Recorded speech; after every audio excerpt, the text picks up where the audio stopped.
যুক্তরাষ্ট্রের দেওয়া যুদ্ধবিরতির প্রস্তাব গ্রহণ করেছে লেবানন সরকার ও দেশটির সশস্ত্র গোষ্ঠী হিজবুল্লাহ। তবে তা এখনও চূড়ান্ত হয়নি। প্রস্তাবটির সঙ্গে সংশ্লিষ্ট একজন শীর্ষ কর্মকর্তা গতকাল সোমবার এ তথ্য জানিয়েছেন। নাম প্রকাশে অনিচ্ছুক ওই শীর্ষ কূটনীতিক বার্তা সংস্থা রয়টার্সকে বলেন, যুক্তরাষ্ট্রের দেওয়া যুদ্ধবিরতি চুক্তির বিস্তারিত এখনো চূড়ান্ত হয়নি। তবে সরকার ও হিজবুল্লাহ প্রস্তাবটি গ্রহণ করেছে। প্রস্তাবটি চূড়ান্ত পরিণতির দিকে যাচ্ছে।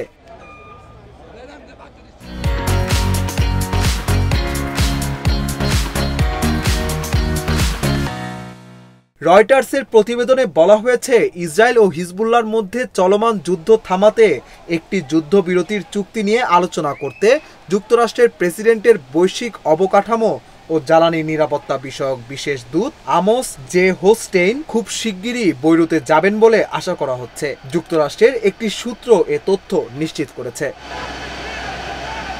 যুদ্ধবিরতির এসব আলোচনার মধ্যেই গতকাল সোমবারেও বৈরুতে বিমান হামলা চালিয়েছে ইসরায়েল। এতে অন্তত 5 জন নিহত ও 31 জন আহত হয়েছেন।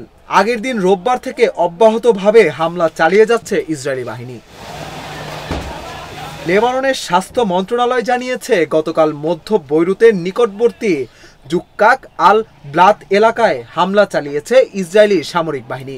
এরপর থেকে ওই এলাকা থেকে 2 জন নিখোঁজ রয়েছে বলে জানা গেছে। গত 1 সপ্তাহ ধরেই লেবাননে হামলা জোরদার করতে দেখা গেছে ইসরায়েলকে। পাল্টা হামলা চালাচ্ছে হিজবুল্লাহ।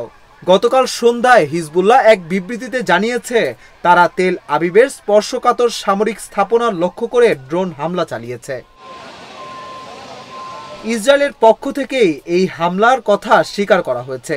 ইসরায়েলি সেনাবাহিনী জানিয়েছে, তারা লেবানন থেকে ছোড়া একটি ক্ষেপণাস্ত্র তেল আবিবের শহরতলিতে ঠেকিয়ে দিয়েছে। বাধাপ্রাপ্ত হয়ে ক্ষেপণাস্ত্রগুলো একটি প্রধান সড়কে গিয়ে পড়েছে এবং বিস্ফোরিত হয়েছে। এতে 6 ব্যক্তি আহত হয়েছে। আহতদের মধ্যে 54 বছর বয়সী একজন নারীও রয়েছেন। তাকে গুরুতর অবস্থায় হাসপাতালে ভর্তি করা হয়েছে।